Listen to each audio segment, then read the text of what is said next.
Welcome to This Just In with This Just In as your host, Justin Core. This is a little streaming show on KTVB Plus where we take a deeper dive and a closer look at stories most important to you with the people bringing you those stories. Our guest or correspondent, get it, correspondent, last name is Core. It's a great play on words. I'm hilarious. Our correspondent today, Abby Wilt. Abby, thank you so much for joining us. Thank you for having me. I'm excited to be here. We're going to talk about a lot of stuff like wildlife overpasses in a second. First, let's talk about you. First, you're a Northwest native growing up in Wenatchee. I like to say that like with a Wisconsin accent. It's not in Wisconsin, though.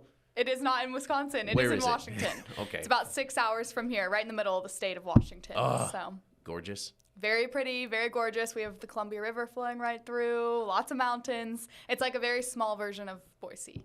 Nice. That might be attractive to a lot of people. A lot of people are looking for a smaller version of Boise right now who grew up in a smaller version of Boise. Don't go to Wenatchee. We need to keep it small now. And people are already starting to grab on that it's nice, so let's quit moving there too. Californians are to Boise like Boiseans are to Wenatchee. So think about that if you're looking to move there. A lot of fun.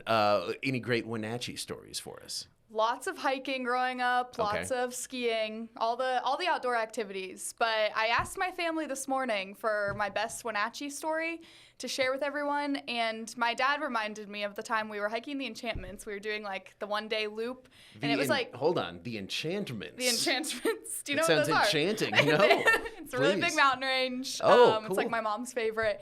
And they are enchanting. They're beautiful. Yeah. I would pull some pictures up on the screen, but it is a podcast, so I guess you couldn't see. We don't have that. Well, it's a streaming show. Slow down. Branding is important. We don't have that technology yet, but maybe next time. One day. But anyways, it was like a 21-mile loop to get all the way through the Enchantments. And you weren't driving that? Man. We were walking it. And a lot of people do it in a couple of days, but my family felt the need to be ambitious and do it in one day. Heck yeah. So at about mile 18, we were almost done. I sat down in the middle of the trail and I was like, I refuse to go any further. Oh no. And my dad was like, well, you know, you're gonna have to. We're gonna have to get down. And I was like, I'm not. I just want to sit here. And so that's his favorite story now to tell of me. And I did make it, clearly. I lived to see another day. Okay. But he was like, do you want me to carry you? I was like, also, I was a senior in high school. I wasn't young. I was just going to ask, how old were you? Unfortunately, this was like a couple years ago. It was not when I was like 7. 18 going on 8. I maybe have had a teen like that at times. But I mean, that's still, though. 18 miles of hiking sounds like more than enough. So I might have been in the same situation. Definitely more than enough. And we had already seen all the pretty parts. We had already been to the top. We had done all the hard parts too. This was like flat trail, just like a walk. And I was like, I'm done. I can't do this any longer. You couldn't even like tuck and roll into a ball and just sort of roll down the mountain. So, all right. The prettiest part though, after a long hike is the parking lot. How did you eventually get there? My family all yelled at me and they said, there's no choice, Abby. And so I did get up and I walked, but about every mile, the way down, I kept sitting, saying no more. And we could also see the car from here, which was what made it even more frustrating. Like you could see these little cars at the very end, but it was so long. They were still like 2-3 miles away. Yes, exactly. And I was out of snacks. I was out of water. Like I think I had a little water, but you know, I was done. Forget about it. Yeah. Oh, my goodness. Well, that sounds like the start of a lot of fun and then getting not so fun. Yeah, we had a similar situation when we were biking up north by Wallace. There's a bunch of, like, it's an old train tracks that they turned into, like, a huge, like, cycling trail there. My eldest wiped out, got all bloody and cut, and was like, I want to go back. It's like, we drove all the way up here. We're 2 miles in. We got 16 more miles to go. We're not doing that. We're like, it's all downhill the rest of the way. They did fine. Just like Abby did as well. But lots of Wenatchee stories that involve hiking and that type of thing. So. Sounds like a ton of fun. It is. I may visit, but I won't move there. Don't worry. Wenatcheans. Wenatcheans? Don't know. You went to Pepperdine. I did go to Pepperdine. Pepperdine is in Malibu, California. Not too shabby. Wow. Wow, that's amazing. Did you go there specifically because it was in Malibu? That was definitely a playing factor. My sister also went there, so I got to grow up visiting her, and I was like, well, I can't complain if I go to Pepperdine. So, yeah, it was beautiful. It was right on the beach. We could see the water from campus, so it was great. But I also went there for the journalism program, so two separate things. So we'll get to that in a second. But first, I did, when I heard about Pepperdine, somebody else, long before you started working here, was like, Pepperdine University, what a campus, most beautiful campus, maybe on the planet. I'm like, whatever. And then I Googled pictures, images, people probably doing that right now. And I was like, wow, absolutely. Like, I went to Boise State, proud Bronco, great campus, right on the water as well. But a different kind of water there at Pepperdine. Different kind of water. The Malibu beach, stunning. And you could see it from the campus, that beach. How did you keep focus? It was tough at times. A lot of times we would try to go do our homework on the beach. Nice. It didn't really work. You know, you get a lot of sand in the books, and we're like, well, never mind. It's fine. Enough of this. But returning them at the end of the semester. Why is there a bunch of sand in here? It's like, it's Pepperdine. It's Malibu. Yeah, you're fine. One of my classes was indeed a surfing class, so that was awesome. It was like an extracurricular. I was like, well, I have to learn. So, surfing class. I had to take bowling for my extracurricular. You got surfing. Are you a good surfer? I dabble in surfing. I would say I can do it. I'm not the best. When I was looking at moving to Boise, though, our news director here was like, well, we do have a surf park here in Boise. And I was like, yeah, it's similar. I was like, it's close. But yeah, I would say I'm okay. I would like to improve my skills a little more, but I do have fun. So it's all that matters. Yeah. The water in our surf park probably a bit colder. A little colder. Not too much. It's still chilly in the Pacific Ocean, but yeah. I've heard. Okay. Fantastic. Talk about that journalism program. Yes. At Pepperdine. It was very hands-on, which I loved. Nice. We had a print program and a broadcast program, so that was really fun. And we were the only broadcast news station in Malibu, so we were genuinely on Channel 32, and it was the best. I loved it. So did all the roles there, behind the scenes, in front of the camera, decided I fell in love with it. So yeah, it was awesome. That is awesome. So like you were really that community's news station, even though you were the student station. I went to city council every Monday, best friends with the mayor still, so it was a great time. I loved it, and it was really fun to get to know Malibu through that program and getting to know a lot of people outside of Pepperdine, because I think Malibu is kind of like just Pepperdine students and then like the celebrities, so it was kind of nice to get to know outside of Pepperdine, the whole community, so it was great. Lots of funny stories, though, for sure. Do you have any you can share? Any great celebrity sightings? Lots of good celebrity sightings. My favorite was I saw Prince Harry one time on the beach. Whoa! And that was a big one. Hard to get bigger than that, like royalty, like actual royalty. Oh yeah, I actually spoke to him. I can elaborate if you want. Yeah. So we were watching the sunrise one morning, as Pepperdine students do. And with Prince Harry? And we went to, it was like 5 a.m., we went to this little tucked away beach that me and my friend didn't usually go to. But we saw someone surfing, and he had like the red hair, and I was like, that kind of looks like Prince Harry. But I was like, there's no way that Prince Harry's surfing here in Malibu. But I start looking it up as he's out there, and I was like, oh, he's actually taking surf lessons right now in Malibu. So I was like, this could actually be Prince Harry. So then he comes into the beach, we're sitting there, he walks past, and I was like, huh, that really looks like Prince Harry.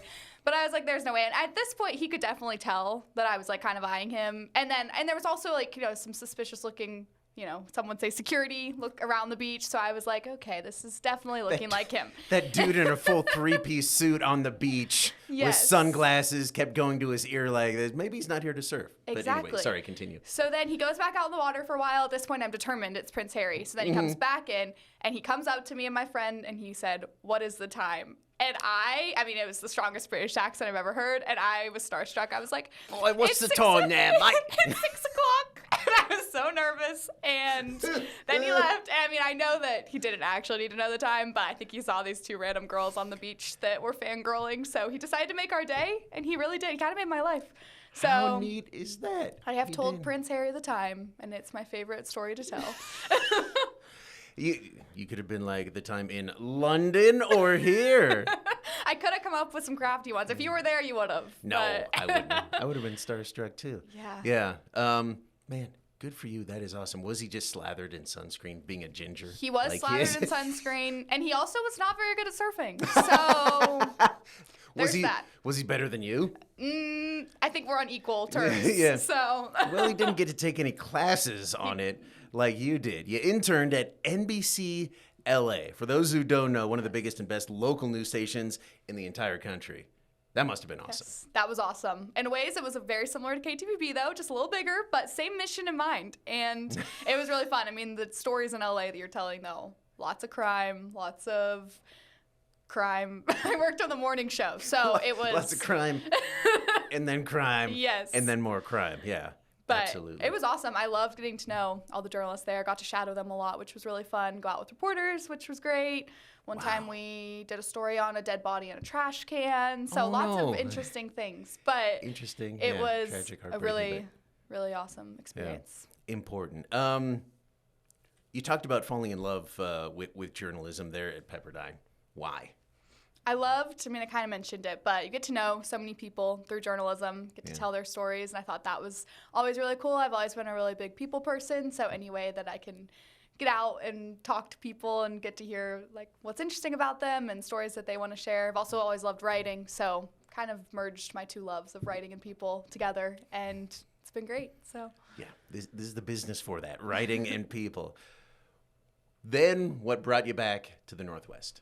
I missed the seasons a lot, shocking enough. I missed winter, I missed skiing. I definitely loved growing up in Wenatchee, and I wanted something that was just a little bit bigger. So people said Boise's the place for that. So I looked up news stations in Boise, Idaho, and here I am.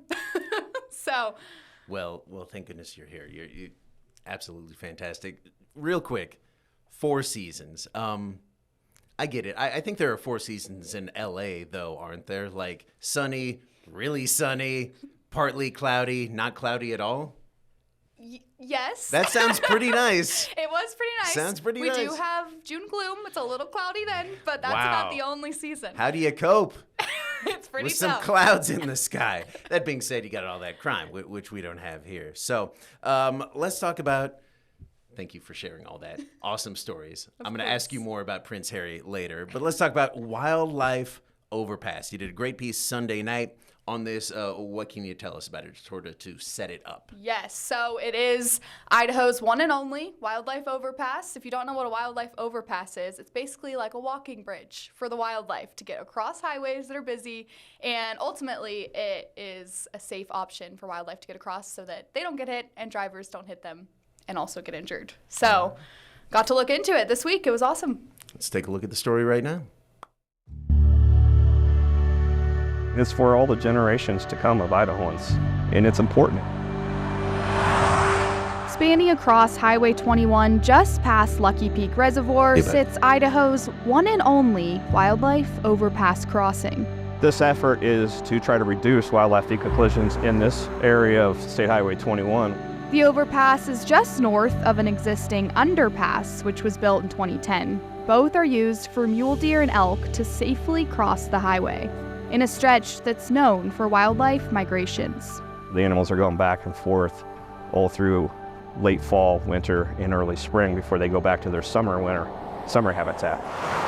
And 1 year after completion, Idaho Transportation Department's Scott Rule says it's been a success. We know that it's been working. With evidence on cameras that Idaho's 4-legged commuters, these hooves are pretty fresh right here, are safely using their own personal footbridge. That's actually a pretty good sign that's been used pretty recently. Around 9,000 mule deer and up to 2,400 elk have to cross this stretch of Highway 21 annually. The goal of the wildlife overpass is to reduce vehicle and animal collisions by 80%. In the 1 year since it's been built, there have been 0 vehicle-animal collisions in this stretch. The stretch...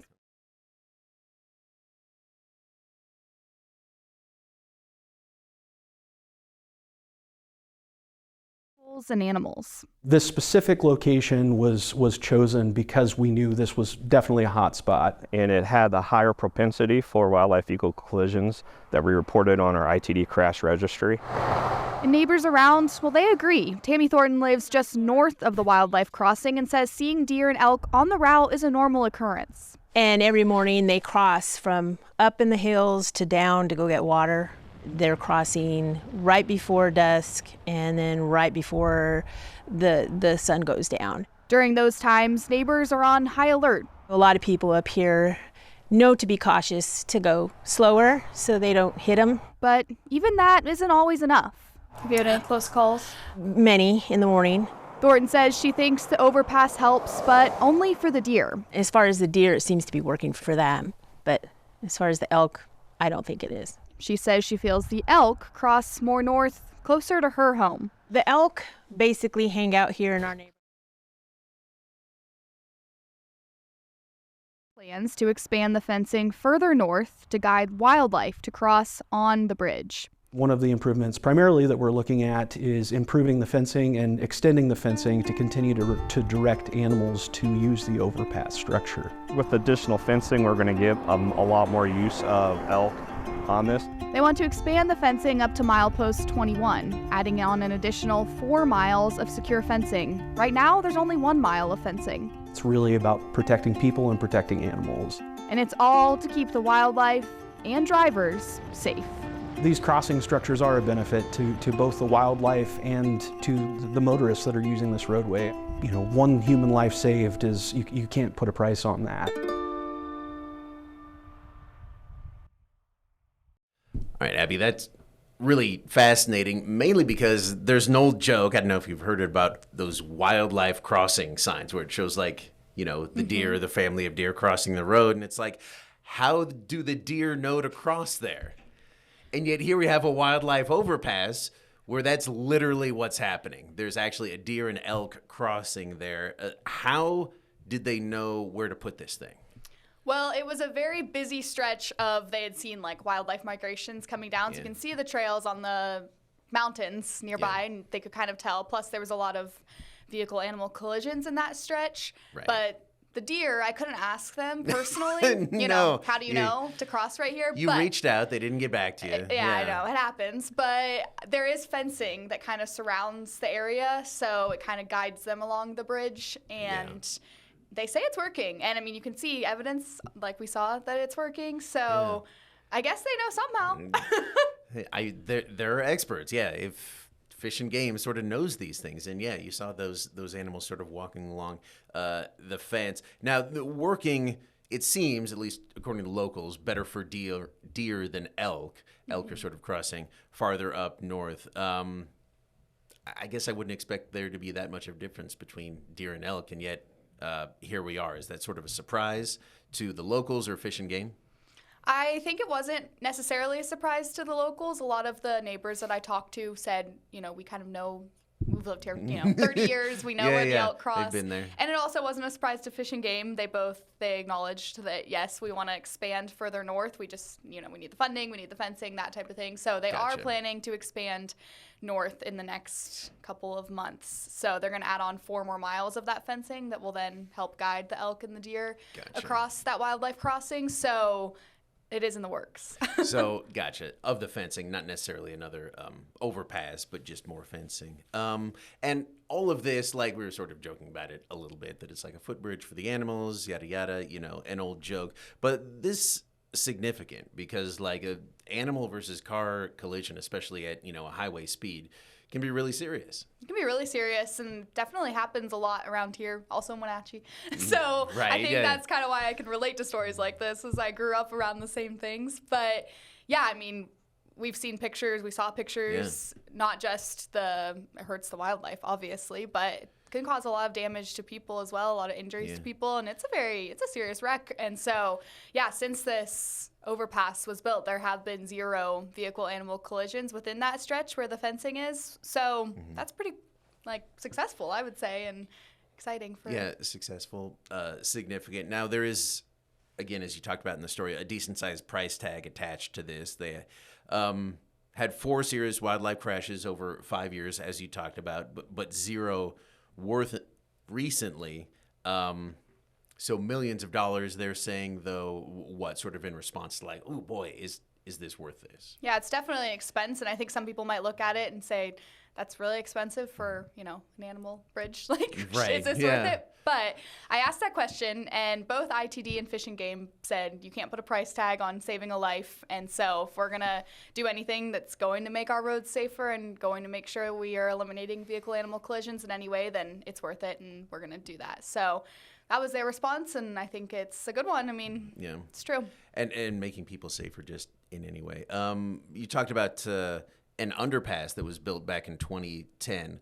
Why not just do more of those? So the underpass and the overpass, they both serve the same purpose. So I had the exact question of why are we doing an overpass, not an underpass? Right. But I think that what they said was the overpass is, and we can kind of think about it too, is like easier to build in a way because the mountains come and it kind of is like an extension of the mountain and then down under instead of building like a tunnel. So I guess it's more of a natural way to get animals across the highway because it's kind of like an extension of that mountain rather than under a tunnel. So I see. Okay. Yeah, When but you they were they both serve the same purpose. They both do the same thing.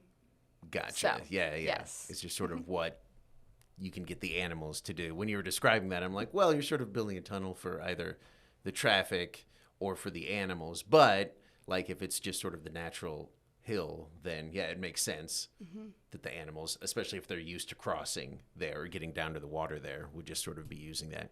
All right, that makes sense. ITD says another one going to be built near Eastern Oregon. So, I mean, it looks like highway managers are pretty happy with these. Like, we're going to keep building them. Yes, they have 3 proposed crossings in Eastern Oregon, so they're going to decide on which one they're going to actually implement in January, February. And so they're definitely happy with it. Like I said, it's been showing success, so they want to keep building them in places that wildlife are migrating and are crossing and where there have been those high numbers of vehicle-animal collisions. So they're definitely looking at them. Yeah. A couple more in the works. Yeah, and you said this was the first one in Idaho. The first one in Idaho, yes, built about a year ago. So Yeah. Have they been using this in other places across the country? And do we have like long-term numbers from those, or do we know? I don't know any long-term numbers off the top of my head, Sure. but I do know that they just built one in Malibu in the What? canyons. So I had actually covered the wildlife crossing in Thousand Oaks before I came here. So there is one also in California, and I also know it's been successful, and it was also expensive and also a big deal. Also expensive, also a big deal. Yes, Huh. so I know Californians are onto it as well. And I know there's also one in Washington. So around the Northwest. Wow, they're building them and successful. This is incredible. Okay, so successful. I guess they're going to keep using them, keep saving lives, keep increasing safeties. Sort of that's the Hopefully. plan right now. Yeah, if you have any, ways to tell the deer this is where you're supposed to go or yell, let me know because I would love to go chat with them. But I think the videos of them crossing is so cute, and I could watch them for a couple weeks. So It's real cute. Yeah, we had a video of one of it was like a little mama elk just like nosing up to the camera. I think you used that. Yeah. yeah, In the it was package. so cute. I told everyone at the station that they must watch just to hear its little sniff. It's a little stiff there. Yeah. Unfortunately, they wouldn't get back to you though with an interview. They said they were busy. It is. They're trying to find where they want to, settle for the winter, and so Makes sense. yeah, they were busy. But maybe like- next time I reach out, they'll answer. Yeah. Now that they've seen themselves in such a positive light on TV. Absolutely. Okay. Before we wrap, I'm told you are a Swiftie. Have you been to any of Taylor Swift's concerts? I'm a big Swiftie. I went to her 1989 tour in Seattle, and wow. that was my first concert. So pretty, setting the bar really high. Your first But concert of any kind. My first concert of any kind, Taylor Swift, and I made a blue and purple tutu that we are still seeing sparkles from in the house to this day.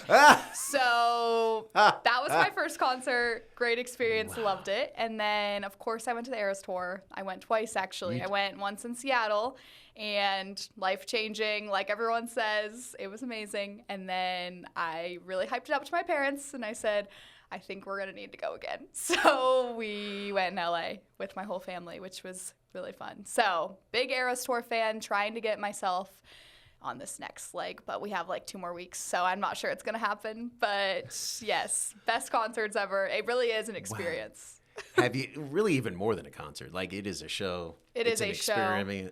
I mean, just the production of it is so Yeah. cool, and watching it from like production standpoint, all the lights. And I mean, you see so many girls just like sobbing when they see Taylor. And I'm like, the effect that this woman has on us is really something. Yeah. Almost as big as like a Prince Harry or something. Almost. I mean, I'd argue maybe bigger. Maybe. She has a little better voice than Prince Harry. Not that I've ever heard him sing. Okay. Not to be a gatekeeper, but I am a man, so here I go. Let's see how much of a Swiftie you actually are. Swift's boyfriend, Travis Kelce, if you haven't heard, current tight end for the Kansas City Chiefs, former Cincinnati Bearcat, along with his brother, Jason Kelce. To prove your Swiftie fandom, how many total starts did Jason Kelce have in college at each offensive line position? So, I fear that what you're showing me may be incorrect. My guess here is 26 games at left guard and 12 games at center. I don't even know what that lingo means.